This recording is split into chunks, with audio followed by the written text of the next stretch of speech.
Saya pernah ngobrol dengan seorang teman yang berprofesi sebagai dokter. Dia bercerita betapa dak-dikdukdernya para tenaga medis yang sekarang bekerja di rumah sakit. Mereka semua dalam kondisi tertekan, cemas, dan stres.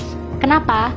Karena pasien-pasiennya, baik yang positif COVID-19 maupun PDP, jumlahnya semakin banyak dari hari ke hari. Dan mereka ada kewajiban merawat orang-orang yang jumlahnya seambrol itu di rumah sakit. Yang mana sebelumnya pihak rumah sakit tentu tidak mengira akan ada wabah pandemi seluas ini di 2020. Sehingga peralatan perlindungan diri pun kurang, hazmat kurang, gloves kurang, surgical mask kurang, shoe cover apalagi. Googles juga kurang banget. Makanya ada yang cerita katanya untuk menghemat hazmat yang sekali pakai itu, ada dokter yang memakainya selama 9 jam. Nggak boleh dilepas karena sekali dilepas harus dibuang dan diganti dengan yang baru yang steril. Sedangkan stok sangat terbatas. Jadi dalam 9 jam itu dokter tidak boleh makan, minum, pipis, dan BAB. Biar APD terutama hazmat yang sudah dipakai tidak perlu dilepas dan dibuang.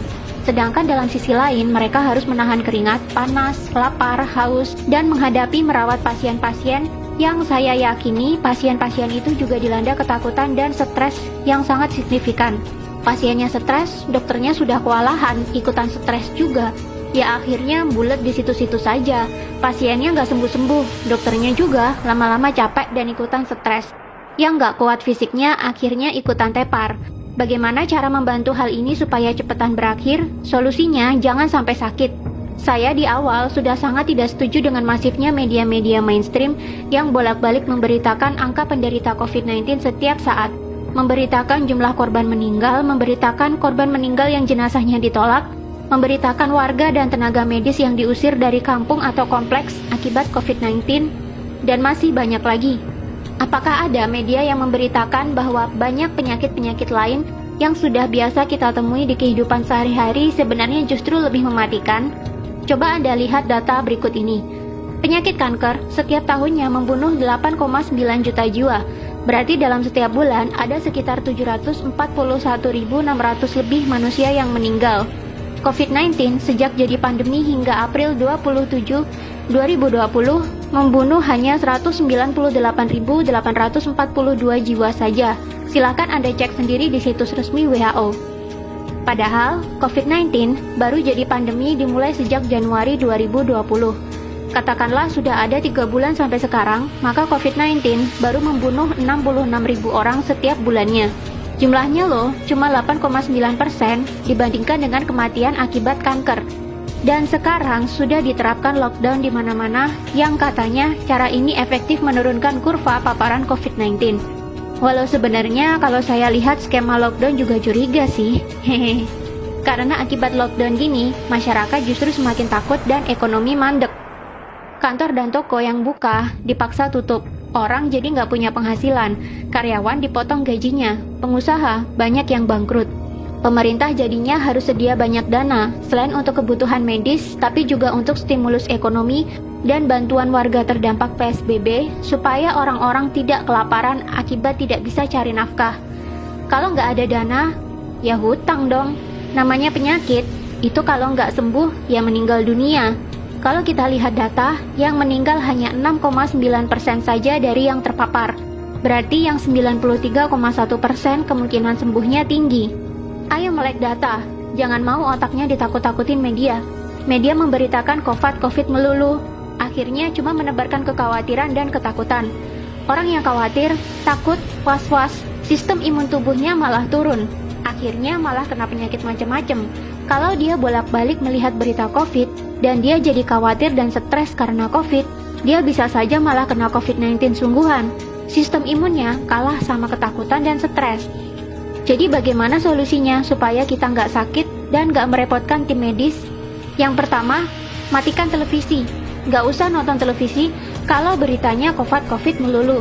Masih lebih mending kalian nonton drama Korea, walau sambil nangis-nangis kayak kecipratan bawang merah. Alihkan perhatian kalian ke hiburan-hiburan lain yang lebih menyenangkan. Nonton video-video satisfying di YouTube kek, nonton Panji Petualang kek, atau menghalurian nonton travel vlog di YouTube buat obat piknik kek. Yang kedua, selalu berpikirlah untuk happy. Happy is the key. Harus bahagia. Berkomunikasilah dengan orang-orang yang positif. Tontonlah acara humor, bermainlah dengan kucing kesayangan, bermainlah dengan anak kalian yang masih unyu-unyu, pacaranlah dengan istri. Romantis-romantisan sama istri bisa bikin hormon kebahagiaan naik loh. Sistem imun juga ikutan naik. Yang ketiga, berpikirlah bahwa kalian selalu sehat. Jangan izinkan pikiran takut sakit sedetik pun mampir di otak.